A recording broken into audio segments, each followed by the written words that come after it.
অতিথি চৌধুরী তানভীর আহমেদ সিদ্দিকীর সুযোগ্য উত্তরসূরি গাজীপুর 1 আসনের কর্ণধার গাজীপুর জেলা বিএনপির সদস্য সচিব ডক্টর ব্যারিস্টার চৌধুরী ইশরাক আহমেদ সিদ্দিকী সহ আরো যারা নেতৃবর্গ আছেন সবাইকে আমার সালাম, আসসালামু আলাইকুম। সবাই মিলে ব্যারিস্টারের পক্ষে আমরা কাজ করব। আজকে এখানে আমরা এই ওয়াদা দিতে চাই, আমরা হাত ধরে দেখাই। আমি বলতে চাই, আপনারা বিএনপির মধ্যে বিভাজনতা সৃষ্টি করেছে, তাদের সবাই ছিলেন, কিন্তু ব্যারিস্টার সাহেব কোনো বিভাজন সৃষ্টি করে নাই। তার আব্বাই ছিলেন তানভীর আহমেদ সিদ্দিকীর ঐক্যের প্রতীক, তিনি ঐক্যের প্রতীক। আমরা সবাইকে দিয়ে আমরা দল করি, আমরা সবাইকে দিয়ে আমরা দলকে বুঝাতে চাই, সবাইকে নিয়ে আমরা দল করতে চাই, সবাইকে নিয়ে কালিয়াকে সাজাতে চাই। আমি আর কথা বাড়াবো না, আমি সবাইকে ধন্যবাদ জানিয়ে সবার দীর্ঘ কামনা করে আমার কথাকে শেষ করছি। খোদা হাফেজ, আসসালামু আলাইকুম।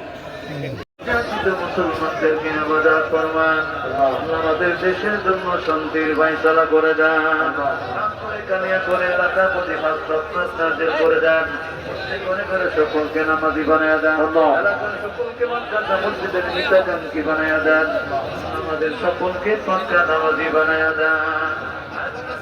জানের বাকি রোজাগুলো যেন আমরা আদায় করতে পারি, সেই শক্তি আমাদেরকে দান করে দেন।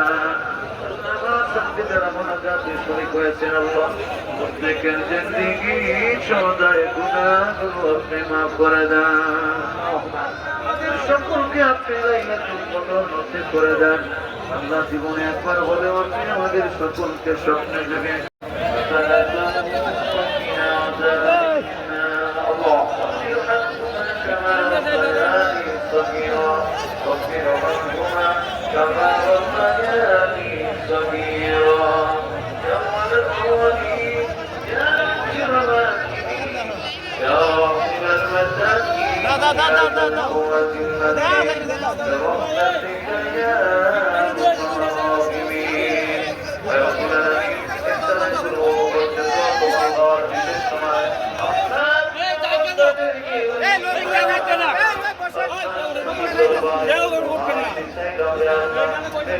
করে আমাদের সকলের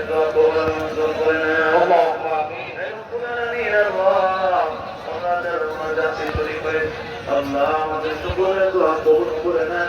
আজকে আয়োজন যারা করেছেন তাদের সকলকে কবুল মঞ্জুর করে নেন। আল্লাহ যা কিছু আয়োজন করা হয়েছে সমস্ত দোয়াগুলো সোনার মদিনায় নবী পাকের জন্মবারকে নিয়ে পৌঁছায় দেন।